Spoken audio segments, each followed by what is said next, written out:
আমাৰ কমলপুৰ অঞ্চলৰ মই ইয়াত আছো এগৰাকী কৃষক নেতা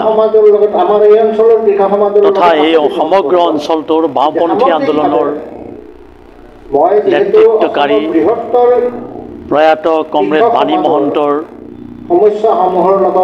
ষোড়শ মৃত্যু বাৰ্ষিকী উপলক্ষে এখন বিশেষ আলোচনা সভাৰ আয়োজন কৰা হৈছে আৰু এই সভাখনৰ আয়োজন কৰিছে ভাৰতৰ মাৰ্ক্সবাদী কমিউনিষ্ট পাৰ্টিৰ কমলপুৰ লোকেল কমিটিয়ে। এই আলোচনাৰ এটা নিৰ্দিষ্ট বিষয় বৰ্তমান অৰ্থনৈতিক সংকট আৰু অসমৰ কৃষি ব্যৱস্থা এই বিষয়বস্তুৰ ওপৰত আলোচনা কৰাৰ কাৰণে বিশিষ্ট গৱেষক ডক্টৰ ভূপেন শৰ্মাক আমি আমন্ত্ৰণ কৰি আনিছোঁ। ডক্টৰ ভূপেন শৰ্মাই আলোচনা আগবঢ়াব। ইয়াৰ উপৰিও আমাৰ অঞ্চলৰ বিশিষ্ট জনপ্ৰিয় চিকিৎসক ভগৱান দেৱ মিশ্ৰ তেখেতেও এই বিষয়বস্তুৰ ওপৰত আলোচনা আগবঢ়াব।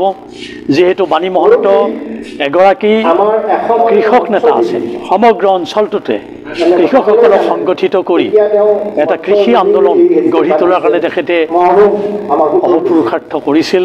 গতিকে তেখেতৰ স্মৃতিত আমি ভাৰতবৰ্ষৰ অৰ্থনৈতিক ব্যৱস্থাৰ আলমত অসমৰ কৃষি ব্যৱস্থা অসমৰ ভগ্নপ্ৰায় কৃষি ব্যৱস্থাটো সম্পৰ্কে আমি আলোচনা কৰিবৰ কাৰণে আজিৰ এইবোৰ আলোচনা সভাখন আয়োজন কৰিছোঁ।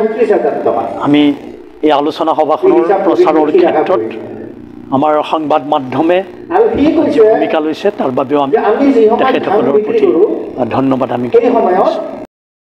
2008 চনৰ 6 মাৰ্চত মৃত্যুবৰণ তেখেতে গোটেই জীৱনটো কৃষক শ্ৰমিকৰ মুক্তিৰ কাৰণে সংগ্ৰাম কৰিছিল আৰু মৃত্যুৰ পিছতো তেওঁৰ যি দেহ, তেওঁৰ যি চকু, সেইবিলাক মানে স্বাস্থ্যৰ উন্নতিৰ কাৰণে তেওঁ দান দি থৈ গৈছে। আৰু আজি মাৰ্চ মাহত তেখেতৰ মৃত্যু দিৱসটো উদযাপন কৰিব বিশেষ কাৰণত কৰিব পৰা নাছিল, সেয়েহে আজি 7 জুলাই তাৰিখে পাৰ্টিৰ লোকেল কমিটিয়ে এই অনুষ্ঠানটো অনুষ্ঠিত কৰিছে।